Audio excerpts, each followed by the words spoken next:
So, for those of you down under that have seen a couple of little videos I made, I'm just going to keep plugging at it. Hang in there. I think the tide is turning, at least on the front of your government is so overtly tyrannical that it's to the point that even people that don't pay attention to international news cannot ignore the shit anymore.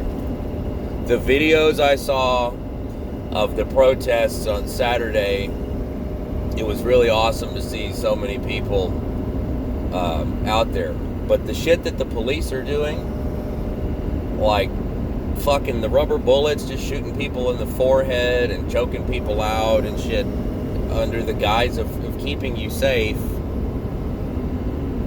it's so outrageous and ridiculous that it's I believe they have killed whatever little perceived moral authority they had while trying to prevent you from catching a cold. So we're just gonna shoot into a crowd of people with rubber bullets. When that shit happens to the left, remember, like the other thing I saw, the guy getting choked out, that's another George Floyd incident right there. Now, Australia didn't have a race war or a George Floyd event or a Donald Trump to get rid of. So y'all just went straight to authoritarianism, straight to, we're going to lock you up until the majority of you capitulate to our demands.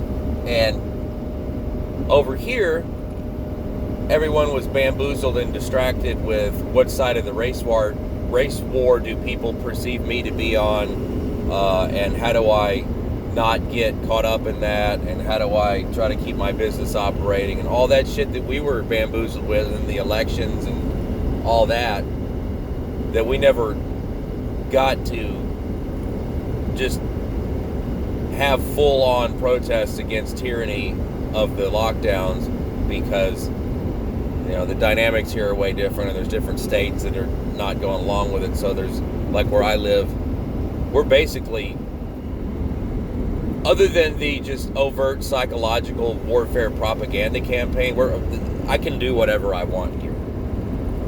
Like a lot of places are out of business because of the government forcing them to not operate for a year. But there's nowhere that I can't go, really.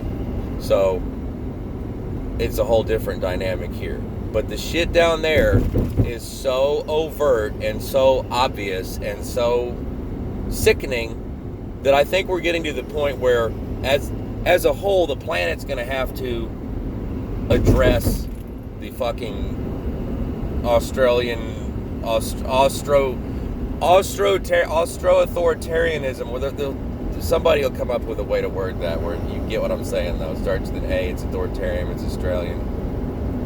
The planet's going to have to come to fucking Jesus moment about that shit, because, like, once you start beating the shit out of people, all for, under the guise of we want to make sure you don't catch a cold,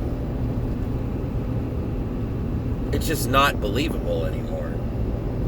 It's not believable anymore. I think we're almost to the point.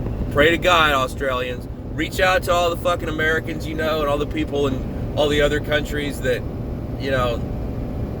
are having the same bullshit going on. I do think, though, that I think the United States particularly has the most enemy propaganda aimed at our population of all the countries. And I think it's because they have to figure out how to get around and deal with us having firearms and certain protected rights that the government can't just overtly stomp on. Whereas in other countries, they're just like, this is just what we're going to do. And if you don't like it, then you're fucking whatever we say. We'll haul you off. I think that the freakiest thing that I saw wasn't the blood and guts of the fucking police state. It was a news story about a guy that was removed from his home, taken to a COVID hotel. I guess that's what they call these places. They come fucking drag you out of your house and say the government has come up with a reason to say you need to come with us.